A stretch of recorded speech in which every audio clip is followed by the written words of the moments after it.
Hi everyone, welcome back to my channel.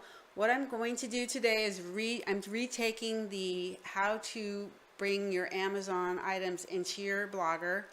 First thing you would need is a Blogger, of course. So I've already brought my purses in. Now I want to bring my purse charms in from my Amazon account. So what you would do is highlight, drag your mouse and highlight everything, and then do Control C, which copies it, and then go back to your Blogger and go to the point where you want it, and then do Control V. And as you can see, all my items that I brought in came through perfectly. And what I'll do now is update. I just missed that. Update that and then go to the Blogger and refresh.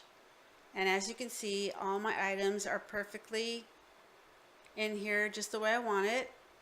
And let's see, click into this and you can see all my pictures and how to pay for it and all that sort of thing. So I hope this helps you to use your Blogger, because it's a free platform and it's really easy to use, and I have lots of bloggers. If you have any questions, or if you want me to do a tutorial on something else, let me know, and I would love to hear from you. Thank you for watching. Have a great day. Bye.